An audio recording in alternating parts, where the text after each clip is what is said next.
যেভাবে আমরা বলতে পারি যে মহেন্দ্র সিং ধোনির চেন্নাই সুপার কিংস কিংবা বেঙ্গালুরু ইয়ের জন্য বিরাট আমি কোহলির ব্যাঙ্গালুরু বলতে জি পারি। জি একদমই তাই। আমি এটার অনেকগুলো কারণ আছে। আপনি এইটাই তো বলতে পারেন না যে একটা দল আসলে আগামী বছর খেলবে কিনা, রংপুর রাইডার্স আগামী বছর খেলবে কিনা আমি জানি না।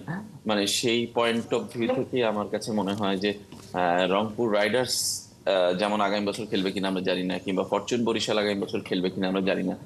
বাংলাদেশে আপনি ঢাকা ক্যাপিটালস 8 বার না 9 বার ঢাকার দলটা চেঞ্জ হয়েছে, ক্যাপিটালস তো লাস্ট বার। সুতরাং এক একটা দলের ক্ষেত্রে যদি আমি বলি যে আসলে এই টিকে থাকাটা প্রথম জরুরি, তারপরে তো আপনি ব্র্যান্ড হবেন। রংপুর রাইডার্স ধরেন গত 5-6 বছর টানা খেলছে, একমাত্র দল যারা টিকে আছে এখন পর্যন্ত, এই কারণে আপনি বলতে পারছেন যে রংপুর ব্র্যান্ড হয়েছে। বরিশাল গত 3 বছর ধরে খেলছে, তারা চ্যাম্পিয়ন হয়েছে, সেই হিসাবে বলতে পারেন যে বরিশাল হয়তো বা সেকেন্ড ব্র্যান্ড। এবং তারপরে আর কি, আর কোনো দলই কিন্তু টানা না। সিলেট 2-3 বার খেলছে, ঢাকা নতুন দল, রাজশাহী নতুন দল, চিটাগাং কিং 10 বছর বিরতি দিয়ে আবার ফিরলো।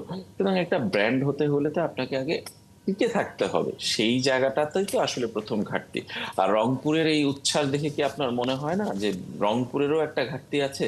রংপুর রংপুরের দোষ সেটা দিয়ে আমি বলি না, কিন্তু এটা ক্রিকেট বোর্ডের ঘাটতি যে রংপুরে একটা ক্রিকেট ম্যাচ এখন পর্যন্ত আয়োজন হতে পারেনি। রংপুরে শুধু প্লেয়াররা গিয়েছে, তার জন্য মানুষের যে ঢল, রংপুর প্রথমবারের মতো বিপিএল এর ছোঁয়া প্রথমবারের মতো সামনে থেকে দেখতে পেল।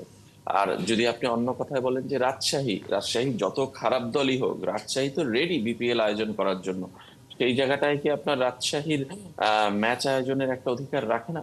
আমার মত যে বিপিএলটাকে যদি ছড়িয়ে দিতে হয়, এটাও আরেকটা ধাপ হওয়া উচিত, যে প্রতি বছর কিংবা 2030 সালে 2035 সালে বিপিএলটা কোথায় যাবে সেটার একটা রোড ম্যাপ ঘোষণা করতে হবে, যে আমি এতটা ভেন্যুতে খেলা দিতে চাই, এট এ টাইম 2টো ভেন্যুতে খেলা হবে কিংবা 3টা ভেন্যুতে হবে 2035 সালে। যে সেই রোড ম্যাপটা যদি হয়, তাহলেই বিপিএলটার মানে পুরা গ্লোবালাইজেশন না ন্যাশনালাইজেশন হবে।